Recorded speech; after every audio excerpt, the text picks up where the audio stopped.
হেমলতা সালোয়ার কামিজ সেলাই করছিলেন। তখন বারান্দার সামনে একজন পুরুষ লোক এসে দাঁড়ালো। হেমলতা শাড়ির আঁচল মাথায় টেনে নেন, জিজ্ঞাসুক দৃষ্টিতে তাকান। লোকটি হেসে বলল, আমি মিলন, শুটিং দলের। হেমলতা জোরপূর্বক হাসেন, আর চোখে ঘরের দরজার দিকে তাকান। পদ্মজা ঘুমোচ্ছে, দরজাটা লাগানো উচিত। কোনো দরকার? না, এমনি দেখতে আসলাম। কতদিন হলো আপনাদের বাড়িতে উঠলাম, আর এদিকটায় আসা হয়নি। হেমলতা পেঁচিয়ে কথা বলা পছন্দ করেন না, সরাসরি বলে উঠলেন, এদিকে আসা নিষেধ, আপনাদের বলা হয়নি।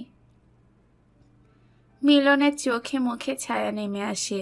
সে অপমান বোধ করল, আমতা আমতা করে বলল, আচ্ছা আসছি। মিলন স্থান ত্যাগ করল। যাওয়ার পূর্বে তার তীক্ষ্ণ চোখের দৃষ্টি হেমলতার নজর এড়াতে পারল না। হেমলতা চোখ বুজে জীবনের হিসেব কষেন, এরপর ঘুমন্ত পদ্মজার দিকে তাকান। পূর্ণার চেয়ে পদ্মজার বেশি আগ্রহ শুটিং দেখার। টিনের ছিদ্র আরো দুটো করেছে। লিখন শাকে দেখলে তার মায়াময় কোমল অনুভূতি হয়। এই অনুভূতির নাম সে জানে না। শুটিংয়ে লিখন শাহ কত ভালোবাসেন চিত্রা দেবীকে। পদ্মজার দেখতে খুব ভালো লাগে। পূর্ণা তেলের বোতল নিয়ে বলল, আপা তেল দিয়ে দাও না। সোনা বোন, একটু দাঁড়া। পদ্মজা ছিদ্র দিয়ে লিখন শাহর হাসি, কথা বলার ভঙ্গি দেখছে, লজ্জাও পাচ্ছে খুব। সময়টাকে থামিয়ে দিতে ইচ্ছে হচ্ছে। এই আপা, পরেও তো দেখতে পারবা, দিয়ে দাও না। আর একটু, শুটিং শুরু হচ্ছে, একটু। পূর্ণার বিরক্তিতে রাগ হয় খুব, কিন্তু সে তার আপাকে কিছু বলবে না। তার সব ইচ্ছের সঙ্গী, সব গোপন কথার সাক্ষী তার আপা। সে তার আপাকে খুব ভালোবাসে। মাঝে মাঝে মনে হয় মায়ের চেয়েও বেশি বোধহয় সে তার আপাকেই ভালোবাসে, বা হয়তো না। পদ্মজা মিটিমিটি হাসছে। পূর্ণা তেল রেখে ছিদ্র দিয়ে উকি দিল। না, এখন আর ভালো লাগছে না এসব দেখতে। চোখ সরিয়ে নিল। খিরে পদ্ম, কি দেখছিস? হেমলতার কণ্ঠ শুনে পদ্মজা চমকে উঠল। ডাকাতি করতে গিয়ে বাড়ির মালিকের কাছে ধরা পড়লে যেমন অনুভূতি হয়, তেমন অনুভূতি হচ্ছে পদ্মজার, বা আরো ভয়ঙ্কর অনুভূতি। হেমলতার দৃষ্টি টিনে ছিদ্রে গেল। সাথে সাথে পদ্মজা অনুভব করল তার পায়ের নিচের মাটি কাঁপছে। পূর্ণা ভয়ত্ব চোখে একবার মাকে একবার বোনকে দেখছে। ছিদ্রের গুরুত্ব সে। হেমলতা তীক্ষ্ণ দৃষ্টি মেলে দুই মেয়েকেই দেখেন। তিনটা ছিদ্র দেখেন। এরপর দৃষ্টি শীতল করে বলেন, শুটিং দেখছিলি? পদ্মজা বাধ্যের মতো মাথা ঝাঁকালো। হেমলতার রাগ হলো না। তিনি চৌকিতে বসে প্রশ্ন ছুড়লেন, ছিদ্রের বুদ্ধি কি পূর্ণার? প্রশ্নটা শুনে পূর্ণার গলা শুকিয়ে আসলো। এক ফোঁটা পানি দরকার, নয়তো দম বেরিয়ে যাবে। পদ্মজা চৌকিতে চোখ তুলে তাকালো। অসহায় কণ্ঠে বলল, আম্মা, আর হবে না। পূর্ণাকে কিছু বলো না, ওর দোষ নাই। আমি। হেমলতা পদ্মজাকে কথা শেষ করতে দিলেন না। প্রেমাকে ডেকে জিজ্ঞাসা করলেন, প্রেমা, তোর আব্বা কই? উঠোনে, গিয়ে বল আমি ডাকছি। প্রেমা ছুটে গেল, আবার ছুটে আসলো। হেমলতা বারান্দা পার হয়ে চুলার দিকে এগোলেন। তখন মোর্শেদ আসলেন। কি হয়েছে, ডাকো ক্যারে? লাকড়ি ঘরে একটা জানালা করে দাও, মেয়েদের চৌকির পাশে, কাঠ আছে মুরগির খোপের কাছে। কি জন্যে? আমি চাইছি তাই, না পারলে বলো, অন্য কাউকে ডাকবো। তেরা কথা কন সারো। আমার তোমার সাথে কথা বলতে ভালো লাগে না। লাগবো ক্যারে, তোমার তো আমারে পছন্দ না। তোমার পছন্দ বিলাই চোখা ব্যাডা সেরারে। অহেতুক কথা বলবা না। মাসের পর মাস কোথায় থাকো তা আমার অজানা নয়। রোগে ধরলেই লতার কথা মনে পড়ে। মোর্শেদ মিনিট খানিক রাগ নিয়ে তাকিয়ে থাকলেন। মোর্শেদ ঘণ্টাখানিক সময় নিয়ে 2 ফুট উচ্চতার জানালা তৈরি করলেন। পদ্মজা পূর্ণা হতবাক, সেই সাথে খুশিও। হেমলতা ছোট পর্দা টানিয়ে দেন। রুম থেকে বাইরে দেখা যায়, কিন্তু জানালার ওপাশে কে আছে বাইরে থেকে দেখা যায় না। সন্ধ্যা মুহূর্তে শুটিং শুরু হয়। পদ্মজা, পূর্ণা, প্রেমা চৌকিতে বসলো চিড়া নিয়ে। তাদের চোখে মুখে খুশির ঝিলিক। হেমলতা তা দেখে মৃদু হাসলেন। বড় মেয়ে দুটো কখনো মুখ ফুটে শখ আহ্লাদের কথা বলে না। না বলা সত্ত্বেও অনেকবার দুই বোনের ইচ্ছে পূরণ করেছেন তিনি। আর কিছু ইচ্ছে বুঝতে পারলেও পূরণের সামর্থ্য হয়নি হেমলতার। হেমলতা ঘরের বাইরে যেতেই পূর্ণা বলল, আমাদের মায়ের মতো সেরা মা আর কেউ না, তাই না আপা? মায়ের মতো কেউ হয় না রে, সবার কাছে সবার মা সেরা। আমাদের মা আমাদের কাছে সেরা, লাবণ্যর মা লাবণ্য আর ওর ভাইদের কাছে সেরা, মনির মা মনির কাছে সেরা। ওরা বলছে এসব? বোকা, এসব বলতে হয় না। না, আমাদের আম্মাই সবচেয়ে ভালো, এমন মা আর একটাও নাই। হেমলতার কানে প্রতিটি কথা আসে। পূর্ণা সবার অনুভূতি অনুভব করতে জানে না, পদ্মজা জানে। আমাদের আম্মা সত্যিই সেরা, আলাদা, পদ্মজা হেসে বলল। পূর্ণা জানালার বাইরে চোখ রেখে প্রশ্ন করল, আপা, সিটটা দিদিরে কেমন লাগে? পদ্মজা চিটটার দিকে তাকালো। ছাই রাঙা শাড়ি পরা, হাতে কালো রঙের ঘড়ি, ফুল হাতা ব্লাউজ, শালীন তবে সর্বাঙ্গে আধুনিকতার ছোঁয়া, নাকে সাদা পাথরের নাকফুল, চুল লম্বা বেনি করে রেখেছে, মুখে খুব মায়া, স্নিগ্ধ একটা মুখ, যেন শরতের শুভ্র এক টুকরো মেঘ। পদ্মজা বলল, আমার দেখা দ্বিতীয় সুন্দর মেয়ে মানুষ সিটটা দিদি। পূর্ণা আগ্রহ নিয়ে জানতে চাইল, প্রথম কে? পদ্মজা কণ্ঠ খাদে নামিয়ে মোহময় কণ্ঠে বলল, আমাদের আম্মা। হেমলতার বুক শীতল স্নিগ্ধ কোমল অনুভূতিতে ছেয়ে গেল। পদ্মজা এত সুন্দর করে আমাদের আম্মা বলেছে। হেমলতা প্রথম এই কথা শুনলেন। তিনি সুন্দর ভুবন মোহিনী রূপসীর মুখে শুনলেন। এই আনন্দ কোথায় রাখবেন তিনি? কেন ছেলে মানুষই অনুভূতিতে তলিয়ে যাচ্ছেন তিনি? প্রেমা অবাক স্বরে বলল, আম্মা তো কালো, সিটটা দিদির চেয়ে সুন্দর কিভাবে? এভাবে বলছিস কেন প্রেমা? তুই ফর্সা হয়ে গেছিস বলে কালোকে ভালো মনে হয় না। পূর্ণা গম গম করে উঠল। প্রেমা ভয় পেল। পদ্মজা বলল, পূর্ণা বকছিস কেন? প্রেমা কত ছোট, ও কি সুন্দরের গভীরতা বোঝে? ও খালি খালি চোখে ফর্সা কালোর তফাৎ দেখে। সুন্দরের গভীরতা তো আমিও বুঝি না। পূর্ণার কণ্ঠ ভারী নিষ্পাপ শোনালো। পদ্মজা এদিক ওদিক তাকিয়ে দেখল হেমলতার উপস্থিতি। এরপর বলল, আম্মার রং কালো, কিন্তু সৌন্দর্যের কমতি নেই। আম্মাকে কখনো এক মনে দেখবি, তখনই বুঝবি। আমাদের আম্মার চোখ দুটি গভীর, বড় বড়, পাতলা মসৃণ ঠোঁট। আম্মার ঘন চুলের খোপায় এক আকাশ কালো মেঘ। আম্মার শাড়ির কুচির ভাজে ভাজে আভিজাত্য লুকানো। আম্মা যখন তীক্ষ্ণ চোখে আমাদের দিকে তাকান, তখন মনে হয় বিরাট বড় রাজত্বের রানী তার পূর্বপুরুষের ক্ষমতা প্রকাশ করছেন তীক্ষ্ণ দৃষ্টি নিয়ে। এত কিছু থাকা সত্ত্বেও কি আম্মা আমাদের দেখা প্রথম সুন্দর মানুষ হতে পারেন না? পদ্মজার প্রতিটি কথা পূর্ণার ওপর ভীষণ প্রভাব ফেলল। প্রেমা চোখ পিটপিট করে কিছু ভাবছে। পূর্ণা বলল, হতে পারে, কাল থেকে আমি আম্মাকে দেখব মন দিয়ে। আমিও। প্রেমা পূর্ণার দলে ঢুকল। হেমলতার চোখ বেয়ে দুফোঁটা জল গড়িয়ে পড়ল। এই কালো রঙের জন্য ছোট থেকে সমাজে তুচ্ছ তাচ্ছিল্য হয়ে এসেছেন। কত লুকিয়ে কাঁদা হয়েছে, কত করে চাওয়া হয়েছে কেউ সুন্দর বলুক, কিন্তু সেই কপাল কখনো হয়নি। আর আজ এই বয়সে এসে শুনলেন তিনি কুৎসিত নন, তার মাঝেও সৌন্দর্য আছে।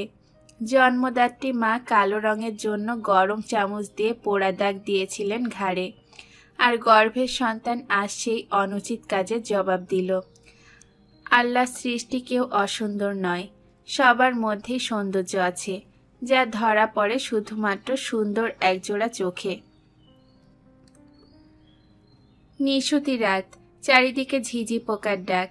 হেমলতা চোখ খোলেন। হুট করে ঘুমটা ভেঙে গেল। ষষ্ঠ ইন্দ্রিয় ইঙ্গিত করছে কোনো ষড়যন্ত্রের। লাকড়ি ঘরের ডান পাশে 2 জোড়া পায়ের আওয়াজ। হেমলতার বুক কেঁপে উঠল। তিনি দ্রুত উঠে বসেন। 2 চৌকির মাঝে পর্দা সরিয়ে দেখেন পদ্মজার অবস্থান। পদ্মজাকে ঘুমোতে দেখে আটকে যাওয়া নিঃশ্বাস ছাড়েন। পায়ের আওয়াজ একদম পাশে শোনা যাচ্ছে। হেমলতা তীক্ষ্ণ দৃষ্টি নিয়ে ডান পাশে তাকান। গাঢ় অন্ধকার ছাড়া কিছু দেখা যাচ্ছে না, তবুও তিনি তাকিয়ে আছেন। দৃষ্টি দেখে মনে হচ্ছে অদৃশ্য গোপন শত্রুকে তিনি দেখতে পাচ্ছেন। কে ওখানে? কে? হেমলতার ঝাঁঝালু কণ্ঠে পায়ের আওয়াজ থেমে গেল। সেকেন্ড কয়েক পর 2 জোড়া পা যেন ছুটে পালালো। আলো ফোটার পূর্বে নিদ্রা ত্যাগ করে 4 মা মেয়ে একসাথে নামাজ পড়ল। এরপর বারান্দায় শীতল পাটি বিছিয়ে 3 বোন পড়তে বসল। রাতভর ঝমঝম করে বৃষ্টি হয়েছে। বর্ষা স্নানে স্নিগ্ধ প্রকৃতি, মায়াবী সকাল। এমন সকালে কেউ ঘুমোতে চায়? আর কেই বা বই পড়তে পছন্দ করে, অথবা পছন্দের অন্য কোনো কাজ করে। পূর্ণার ঘুমোতে ইচ্ছে করছে। বই পড়া একদমই সহ্য হচ্ছে না। পড়া থেকে উঠেই সে মনোবাসনা পূর্ণ করতে বিছানায় গা এলিয়ে দিল। সাথে সাথে ঘুমে হারালো। পদ্মজা অনেক ডাকলো, উঠল না। এদিকে স্কুলে যাওয়ার সময় হয়েছে। হেমলতা বাইরে থেকে উকি দিয়ে প্রশ্ন করলেন, পূর্ণা ঘুমে? জি আম্মা। সে জানে না স্কুল আছে, তবুও কোন আক্কেলে ঘুমালো? মায়ের কঠিন স্বরে পদ্মজা ভয় পেল। পূর্ণা নির্ঘাত মার খাবে আজ। সে হেমলতাকে আশ্বস্ত করে বলল, তুমি যাও আম্মা, পূর্ণা কিছুক্ষণের মধ্যে তৈরি হয়ে যাবে। হেমলতা জানেন পূর্ণা এত সহজে ঘুম থেকে উঠবে না। অহরহ এমন হয়ে আসছে। যতই আদর করে ডাকা হোক না কেন, বৃষ্টি মাখা সকালে তার ঘুম ছুটানো যায় না। বাঁশের কঞ্চি পূর্ণা খুব ভয় পায়। কঞ্চির বাড়ি না খাওয়া অবধি ঘুম পূর্ণাকে কিছুতেই ছাড়বে না।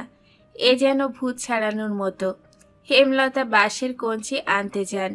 এদিকে পদ্মজা ডেকেই যাচ্ছে, পূর্ণা ওঠ, মার খাওয়ার আগেই ওঠ। এই পূর্ণা, পূর্ণা রে, পূর্ণা ওঠ। পূর্ণা পিট পিট করে চোখ খুলে আবার ঘুমিয়ে যাচ্ছে।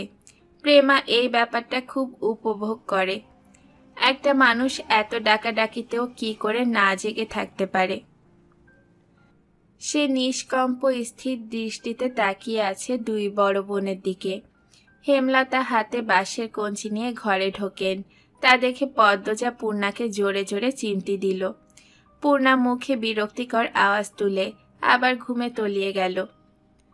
তুই সর পদ্ম, ও মারের যোগ্য, পিটিয়ে ওর ঘুম ছুটাতে হবে। পদ্মজা মায়ের ওপর কিছু বলার সাহস পেল না। দূরে গিয়ে দাঁড়ালো। হেমলতা পূর্ণার পায়ের গোড়ালিতে বাড়ি দেন। প্যাচ করে আওয়াজ হয়। পদ্মজা ভয়ে চোখ বুজে ফেলল। পা ছিঁড়ে গেছে বোধহয়। ঘুমন্ত পূর্ণার মস্তিষ্ক জানান দেয় আম্মা এসেছেন এবং তিনি আঘাত করছেন। সে চোখ খোলার আগে দ্রুত উঠে বসল। চোখ খুলতে খুলতে যদি দেরি হয়ে যায়। এরপর চোখ খুলল। বোকাশোকা মুখ করে মায়ের দিকে তাকালো পরিস্থিতি বুঝতে। পদ্মজার ঠোঁট টিপে টিপে হাসছে। প্রেমা জোরে জোরে হেসে উঠল। হেমলতার তীক্ষ্ণ চোখে তাকাতেই হাসি থামিয়ে দিল। পূর্ণা ভীতু কণ্ঠে বলল, আর হবে না আম্মা। সে তো প্রতিদিনই বলিস।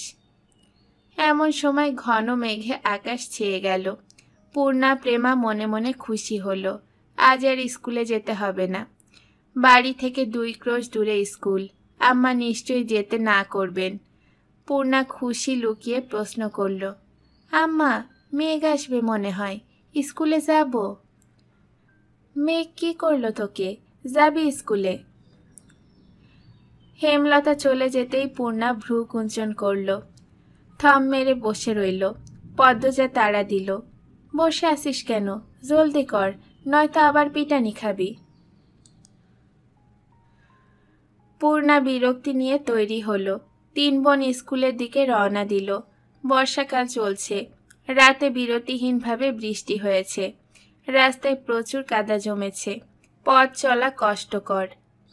3 বোন হাতে জুতা নিয়ে পা টিপে টিপে হাঁটছে। পিছলে পড়ে বই খাতা নষ্ট হবার ভয় কাজ করছে মনে। অর্ধেক পথ যেতে না যেতেই আকাশ ভেঙে বৃষ্টি নামল। পদ্মজা পথের পাশ থেকে বড় বড় কচু পাতা ছিঁড়ে নিল 3টা। 3 বোন কচু পাতায় মাথা আড়াল করল, কিন্তু দেহ ও বই খাতা আড়াল করা গেল না। ভিজে একাকার হয়ে যাচ্ছে। পূর্ণা বিরক্তি প্রকাশ করল। ধ্যাত, ভিজে স্কুলে গিয়ে লাভ কি আপা? দেখ পায়জামা হাঁটু অবধি কাদায় আর বৃষ্টির পানি দিয়ে কি হয়েছে। পদ্মজা চিন্তিত ভঙ্গিতে বলল, বুঝতে পারছি না কি করব। স্কুলে যাব নাকি বাড়ি ফিরব? আপা, বাড়ি যাই চল। প্রেমা বলল। পদ্মজা ভাবল। এরপর 2 বোনকে বলল, ভিজে তো কতবারই গেলাম, আজও যাই, সমস্যা কি? অগত্যা স্কুলে যেতেই হলো। স্কুল ছুটির আগেও বৃষ্টি পুরোপুরি থামেনি। তখন গুড়ি গুড়ি বৃষ্টি পড়ছিল। বৃষ্টিতে ভিজে ভিজেই বাড়ি ফেরার পথ ধরল 2 বোন। প্রেমার 1 ঘন্টা আগে ছুটি হয়েছে। পদ্মজা নিচু কণ্ঠে জিজ্ঞাসা করল, আব্বা আসছিল স্কুলে? আসছিল, প্রেমারে নিয়ে গেছে। তোর সাথেও দেখা করলো? পদ্মজার গলাটা করুণ শোনালো। পূর্ণার মন খারাপ হয়। আব্বা কেন তার এত ভালো আপাকে ভালোবাসেন না। পূর্ণা, পড়ে যাবি, সাবধানে হাঁট। পদ্মজার সাবধান বাণী দিতে দিতে পূর্ণা ঢপাস করে কাদামাটিতে পড়ল। পদ্মজা আটকে উঠল। পূর্ণার পা নিমেষেই ব্যথায় টনটন করছে। পদ্মজা পূর্ণাকে তোলার চেষ্টা করে। পদ্মজাকে আঁকড়ে ধরেও উঠতে পারছে না পূর্ণা। কাঁদো কাঁদো হয়ে পদ্মজাকে বলল, আপা, পা ভেঙে গেল মনে হয়, কি ব্যথা করছে? মস্কেছে বোধহয়, ঠিক হয়ে যাবে, ওঠার চেষ্টা কর, আমার গলা ধরে চেষ্টা কর। গ্রামের পথ, গুড়ি গুড়ি বৃষ্টি। পথে কেউ নেই। গৃহস্থরা ভাত ঘুম দিয়েছে। সামনের বিলে থই থই জল। তার পাশে ক্ষেত। ডানে বামে কাদামাটির পথ। পূর্ণা পা সোজা করার শক্তি পাচ্ছে না। পায়ে প্রচণ্ড ব্যথা। ঠোঁট কামড়ে কাঁদছে সে। পদ্মজা না পারছে পূর্ণাকে তুলতে, না পারছে পূর্ণার কান্না সহ্য করতে। সে মনে মনে আল্লাহর কাছে সাহায্য প্রার্থনা করছে। পদ্মজার উৎসাহে পূর্ণা মনকে শক্ত করে পায়ের পাতা মাটিতে ফেলল। সাথে সাথে শরীরে ব্যথার বিজলি চমকালো। আপারে, আর পারছি না, আমার পা শেষ, মরে যাব আমি। এসব বলিস না, পায়ের ব্যথায় কেউ মরে না।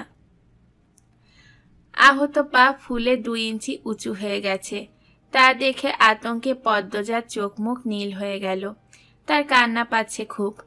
পদ্মজা পূর্ণার পায়ে আলতো আলতো করে চাপ দিতেই পূর্ণা চেঁচিয়ে উঠল, একটু সাবধানে হাঁটলে কি হতো? ইস, এখন কি কষ্টটা হচ্ছে। আপা, পা ব্যথা খেয়ে নিচ্ছে। পদ্মজা খুব কাছে পায়ের শব্দ পেল। চকিতে চোখ তুলে ক্ষেতের দিকে তাকালো। মুহূর্তে ঠোঁটে হাসি ফুটে উঠল। সে পূর্ণাকে বলল, পূর্ণা রে, আম্মা আসছে। হেমলতাকে দেখে পূর্ণা কলিজায় পানি পেল। মনে হলো মাকে দেখে ব্যথা অনেকটা কমে গেছে। হেমলতা ছুটে আসেন। পূর্ণার মাথায় হাত বুলিয়ে বলেন, কিছু হয়নি, এসব সামান্য ব্যাপার। এরপর পদ্মজাকে বলেন, তুই বইগুলো নে। হেমলতা এদিকে সেলাই করা কাপড় দিতে এসেছিলেন। যার কাপড় ছিল সে অসুস্থ, তাই যেতে পারছিল না। বাড়িতেও কোনো কাজে মন টিকছিল না, তাই ছাতা নিয়ে বেরিয়ে পড়েন। ঘরে চুপচাপ বসে থাকার চেয়ে একটা মানুষকে সাহায্য করা ভালো। ফেরার পথে তিনি দূর থেকে দেখতে পেলেন 2টো মেয়েকে। একটা মেয়ে পথে বসে আছে, আরেকটা মেয়ে পাশে। বিপর্যস্ত অবস্থা তাদের। মেয়ে দুটিকে চিনতে পেরে বুক কেঁপে উঠল। পথ দিয়ে আসতে দেরি হবে, তাই তিনি ক্ষেতের পথ ধরেন। পূর্ণা ব্যথায় যেন নিঃশ্বাস নেওয়ার শক্তি পাচ্ছে না। একটা ভ্যান পাওয়া গেলে ভালো হতো। 2 মিনিটের মাথায় ভ্যানের দেখা মিলল। অনেক দূরে ভ্যানের অবস্থান। ভ্যানে চিত্রা, লিখন সহ আরও 2 জন। তারা মাতুব্বার বাড়িতে গিয়েছিল। যখন কাছাকাছি ভ্যানের অবস্থান, তখন চিত্রা পদ্মজা আর তার মা বোনকে দেখল। উদ্বিগ্নতা নিয়ে ভ্যান থামাতে বলল। লিখনের নজরে ব্যাপারটা আসতেই সে তাড়াহুড়ো করে ভ্যান থেকে নামল। চিত্রা আগে এগিয়ে আসে, চোখে মুখে আতঙ্ক নিয়ে বলল, পূর্ণার কি হয়েছে? পদ্মজা বলল, কাদায় পড়ে পা মচকেছে। হেমলতা চিত্রা, পদ্মজা এবং পূর্ণাকে তুলে দিয়ে লিখন সহ বাকি 2 জন সহকর্মী ভ্যান ছেড়ে দিল। তারা হেঁটে ফিরবে। পা ব্যথা অনেকটা কম লাগছে। 2টি বালিশের ওপর পা রাখা। ব্রেস নেই বিধায় ব্রেসের মতো কাপড় বেঁধে দিয়েছেন হেমলতা। যা ব্যথা পেয়েছে কয়দিন বোধহয় স্বাভাবিকভাবে হাঁটতে পারবে না। হেমলতা মুখে তুলে খাইয়ে দিলেন। এরপর বললেন, এবার খুশি, স্কুলে যেতে হবে না, কাজ করতে হবে না, সকালে উঠে পড়তে বসতে হবে না। পূর্ণা রাজ্যের দুঃখ নিয়ে বলল, সবই ঠিক আছে, কিন্তু আমি টিভি দেখতে যাব কি করে? কোনো সাড়া না পেয়ে পূর্ণা বুঝতে পারল সে মুখ ফসকে ভুল জায়গায় ভুল কথা বলে ফেলেছে। সে বিব্রত হয়ে উঠল, ঢোক গিলল। এরপর কাচুমাচু হয়ে মিয়ে গলায় বলল, মোটেও খুশি হয়নি।